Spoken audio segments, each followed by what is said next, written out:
L'Adobus, c'est un bus qui est aménagé et qui vient tous les mardis midi dans un lycée du Borinage à la rencontre des jeunes du lycée. À son bord, il y a des travailleuses du planning familial, des éducateurs et éducatrices de l'AMO, donc c'est un service d'aide à la jeunesse. Et le but de l'Adobus est vraiment de venir discuter, de venir parler avec les jeunes de leurs problématiques, notamment problématiques relationnelles et sexuelles. Pendant une permanence, il peut y avoir des animations de groupe.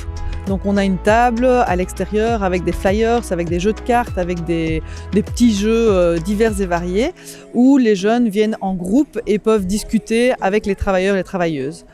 Si une question plus intime se pose, alors le bus est là pour donner un peu plus d'intimité, de confidentialité aux jeunes qui a une question. Sur le bus, il n'y a pas de sujet tabou. On peut parler de tout, on peut parler de plaisir sexuel, on peut parler d'homosexualité, on peut parler de contraception, on a des tests de grossesse, on a des préservatifs, on peut expliquer comment on met un préservatif. Toutes les questions sont les bienvenues, les professionnels sont là pour les écouter, ils sont formés pour y répondre, pour orienter le jeune vers le service le plus adéquat si besoin.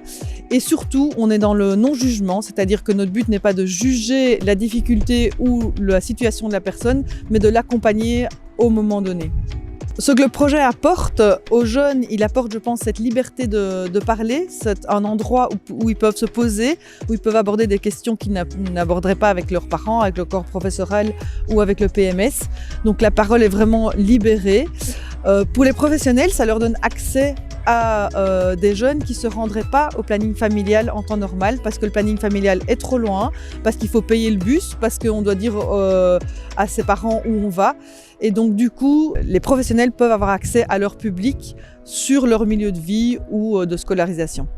Dans des contextes de précarité tels que le Borinage ou d'autres régions de Belgique, où les jeunes n'ont pas accès à une information correcte, où ils ont accès aux réseaux sociaux qui disent un peu tout et n'importe quoi, où ils ont accès à des contenus pornographiques qui leur donnent une vision tronquée de la sexualité, je pense qu'il est vraiment important de venir dans les écoles, là où ils sont, là où ils ont le temps de parler et de leur offrir un espace pour pouvoir justement leur laisser la parole.